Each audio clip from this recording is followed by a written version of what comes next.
Assalamualaikum warahmatullahi wabarakatuh. Perkenalkan, nama saya Safnia Broya.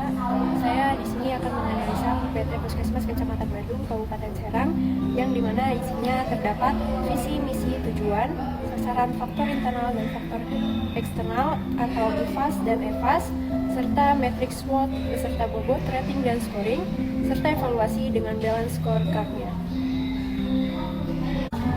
Jadi selanjutnya di sini ada visi dan misi, yang dimana visinya itu terwujudnya masyarakat hidup sehat di Kecamatan Badung secara mandiri menuju Kabupaten Serang yang Islami, berkeadilan dan sejahtera. Dan juga terdapat misi yang pertama itu ada mewujudkan dan meningkatkan pelayanan kesehatan terhadap masyarakat, baik yang bersifat promotif, preventif, kuratif, rehabilitatif berdasarkan sistem kesehatan Kabupaten Serang. Yang kedua ada membebaskan masyarakat dari masalah, penyakit, dan memberi perlindungan kesehatan kepada kelompok atau golongan masyarakat yang berisiko. Yang ketiga ada memberdayakan dan membudayakan gerakan perilaku hidup bersih dan sehat dalam rangka pelaksanaan pembangunan berwawasan kesehatan. Yang keempat ada melaksanakan dan mengembangkan program yang berkaitan dengan upaya peningkatan status kesehatan masyarakat dan lingkungan. Dan yang kelima itu ada melaksanakan analisis kajian terhadap status kesehatan masyarakat dan lingkungannya dan berupa untuk memecahkan permasalahan melalui musyawarah dengan pihak yang terkait dan stakeholder. Selanjutnya ada tujuannya itu mewujudkan masyarakat. Yang pertama itu adanya memiliki perilaku sehat yang meliputi kesadaran, kemauan, dan kemampuan hidup sehat. Yang kedua adalah mampu menjangkau pelayanan kesehatan yang bermutu. Yang ketiga ada hidup dalam lingkungan yang sehat. Yang keempat memiliki derajat kesehatan yang optimal baik individu, keluarga, kelompok, dan masyarakat. Selanjutnya ada sasaran. Sasaran yang pertama itu meningkatkan kualitas air bersih, sanitasi dasar, higien, sanitasi makanan, minuman, serta kualitas kesehatan lingkungan. Yang kedua itu ada meningkatkan jumlah, jenis, mutu, dan penyebaran tenaga kesehatan sesuai standar. Dan yang terakhir ada meningkatkan pengetahuan dan kesadaran untuk perilaku hidup bersih dan sehat, PHBS, serta memberdayakan masyarakat melalui upaya kesehatan bersumber masyarakat atau biasa disingkat dengan KBM ke arah kemandirian. Selanjutnya ada faktor internal. Faktor internal yang pertama yaitu yang dimana terdapat medis dan non-medis, diantaranya kepala puskesmas, dokter gigi, ahli kesehatan masyarakat, apoteker, perawat, bidan analis kesehatan, perawat gigi, sanitarian, ahli gizi, administrasi, satpam, dan lain-lainnya. Yang kedua itu ada money atau uang jaminan kesehatan masyarakat miskin yang biasa disebut dengan Jamkesmas, uang pengembalian jasa pelayanan kesehatan dasar, PKD 24 jam bersubsidi. Yang ketiga ada material, alat-alat kesehatan seperti kursi roda, hospital bed, timbangan, suntikan, alat-alat laboratorium kesehatan sederhana, materi penyuluhan kesehatan, buku-buku petunjuk.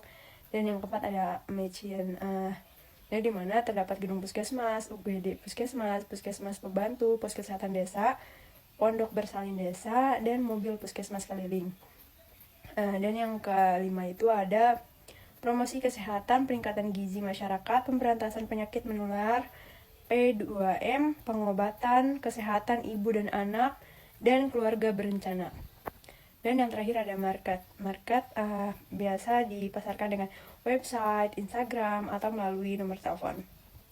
Dengan adanya faktor internal, pasti terdapat faktor eksternal, yang dimana faktor eksternal yang pertama itu ketersediaan dana. Ketersediaan dana juga dapat mempengaruhi kinerja puskesmas.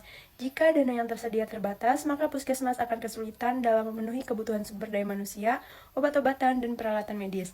Yang kedua ada demografi dan sosial. Faktor-faktor ini juga dapat mempengaruhi kinerja puskesmas, misalnya tingkat pendidikan dan kesadaran masyarakat tentang kesehatan dapat mempengaruhi partisipasi dalam program-program kesehatan yang diselenggarakan oleh puskesmas. Yang ketiga ada kerjasama yang baik dengan rumah sakit, lembaga pemerintah, dan organisasi masyarakat dapat mempengaruhi kinerja puskesmas. Kerjasama yang baik dapat membantu meningkatkan akses dan kualitas pelayanan kesehatan. Dan yang keempat ada budaya dan norma. Faktor-faktor budaya dan norma dalam masyarakat juga dapat mempengaruhi kinerja puskesmas, misalnya kepercayaan dan preferensi masyarakat terhadap pengobatan tradisional atau alternatif dapat mempengaruhi partisipasi dalam program-program kesehatan yang diselenggarakan oleh puskesmas. Selanjutnya ada IFAS atau faktor internal dengan kekuatan dan kelemahan. Yang pertama itu ada kekuatan, yang dimana variabelnya terdapat yang pertama itu sarana dan prasarana pendukung kesehatan seperti kursi roda, hospital bed, mobil ambulan, dan lain sebagainya dengan rating 4, bobot 0,3 dengan scoring 1,2. Dan yang kedua itu adanya struktur organisasi yang kompleks mulai dari adanya sekretaris, bidang, dan UPT di Dinas Kesehatan Puskesmas Kecamatan Bandung, Kabupaten Serang dengan rating 3, bobot 0,4 dan scoring 1,2. Dan yang ketiga itu adanya sumber daya berupa tenaga kesehatan dan dana dengan rating 4, bobot 0,3 dengan scoring 1,2. Dengan total rating 11, bobot 1 dan scoring 3,6. Dan terdapat kelemahan yang dimana variabel yang pertama itu belum terlindungnya masyarakat secara maksimal terhadap beban pembiayaan kesehatan dengan rating 3, bobot 0,2 dengan scoring 0,6. Yang kedua ada distribusi tenaga kesehatan belum merata, lebih terkonsentrasi di daerah perkotaan. Ratingnya itu ada 4, bobot 0,4 dengan scoring 1,6. Dan yang ketiga itu adanya masih rendahnya aksesibilitas terhadap pelayanan kesehatan yang berkualitas terutama pada kelompok penduduk miskin, daerah tertinggal, dan terpencil. Dengan rating 4, bobot 0,4 dengan jumlah 1,6. Jadi total rating adalah 11, bobot 1 dengan scoring 3,6. Jadi total keseluruhan antara kekuatan dan kelemahan ini atau total IPAS ini dengan rating 3,6 sampai 3,8 dengan scoring minus 0,2. Dan selanjutnya ada EVAS atau faktor eksternal, peluang dan ancaman. Yang pertama itu ada peluang, yang dimana variabelnya itu terdapat adanya peluang untuk melakukan mitra kerja dengan organisasi di luar dinas kesehatan untuk ikut serta dalam program kesehatan dengan rating 4, bobot 0,5 dengan scoring 2. Yang variabel kedua itu adanya berbagai kesempatan untuk mendapatkan bantuan dari berbagai lembaga asing dalam program kesehatan Dinas Kesehatan UPT Puskesmas Kecamatan Bandung, Kabupaten Serang dengan rating 5, bobot 0,5 dengan jumlah atau scoring 2,5. Jadi total keseluruhan peluang ini dengan rating 9, bobot 1 dan scoring 4,5. Dan ada juga ancaman. Variabel yang pertama itu masih tingginya angka kesakitan dan kematian akibat penyakit menular seperti flu burung dengan rating 3, bobot 0,5 dengan scoring 1,5. Yang kedua itu memburuknya kualitas air permukaan dan air tanah akibat pencemaran, pemanasan global, rusaknya lingkungan, dan tidak tertatanya sistem pembuangan limbah rumah tangga menyebabkan menurunnya akses air bersih pada masyarakat, khususnya masyarakat miskin dengan rating 4, bobot 0,5 dengan scoring 2. Total ancaman dengan rating 7, bobot 1 dengan scoring 3,5. Total keseluruhan EVAS dengan rating 4,5 sampai 3,5 dengan scoring 1. Jadi berdasarkan kuadran SWOT tersebut dapat disimpulkan bahwa UPT Puskesmas Kecamatan Bandung Kabupaten Serang berada pada kuadran 2, artinya UPT Puskesmas Kecamatan Bandung Kabupaten Serang melakukan strategi turnaround dengan memanfaatkan peluang untuk minimalkan kelemahan. Selanjutnya terdapat matriks SWOT. Matriks SWOT yang pertama yaitu strategi SO. Yang pertama terdapat melakukan pembinaan kader untuk dapat mengaplikasikan penilaian indikator keberhasilan di tiap kegiatan upaya promosi kesehatan yang melibatkan peran masyarakat dengan rating 3, bobot 0,13, scoring 0,39. Yang kedua, membangun koordinasi yang baik antara puskesmas, kader maupun tokoh masyarakat setempat untuk melaksanakan promosi kesehatan dengan rating 4, bobot 0,11 dengan scoring 0,44. Jumlah total SO bobot itu 0,21 dengan scoring 0,83. Dan yang kedua ada strategi WO. Yang pertama itu ada memanfaatkan kader yang banyak untuk membantu menunjang program PHBS atau perilaku hidup bersih dan sehat dan melakukan secara rutin tiap bulannya. Dengan rating 5, bobot 0,20 dengan scoring 1.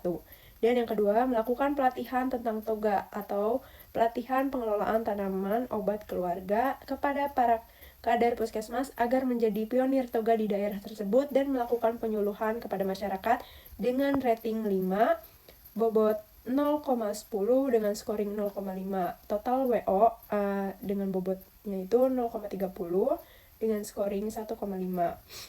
Dan yang ketiga itu ada strategi ST. Yang pertama itu melakukan kerjasama dengan tenaga kesehatan atau rumah sakit lain dengan rating 4, bobot 0,9, scoring 3,6. Yang kedua, tetap mempertahankan tingkat dari penyuluhan yang baik agar tercapainya tujuan dari program promosi kesehatan tersebut. Dengan rating 3, bobot 0,7 dengan scoring 2,1, dan total ST bobot itu 0,16 dengan scoring itu 5,7. Dan yang terakhir ada strategi WT. Yang pertama itu melakukan metode penyuluhan yang lebih inovasi, lebih mudah dimengerti, dan lebih sering dikarenakan rendahnya tingkat pendidikan dengan rating 2, bobot 0,18 dengan scoring 0,36. Dan yang kedua itu ada membuat program kerja toga atau pelatihan pengelolaan tanam obat keluarga, lalu memberikan pelatihan pada kader nantinya akan mensosialisasikan kepada masyarakat dengan rating 2 dengan bobot 0,12 dan scoring 0,24. Total WT dengan bobot 0,30 dan scoring 0,60. Jadi total keseluruhan matriks SWOT ini dengan bobot 1 dan scoring 8,63. Dan yang terakhir ada balance scorecard berdasarkan simolek.serangkabupaten.go.id. Yang pertama itu ada finansial. Pemasukan UPT Puskesmas Kecamatan Bandung Kabupaten Serang dari APBD tahun 2023 sebesar Rp3.435.300.000. Sementara realisasi anggaran UPT Puskesmas Kecamatan Bandung Kabupaten Serang tahun anggaran 2023 adalah Rp2.448.129.388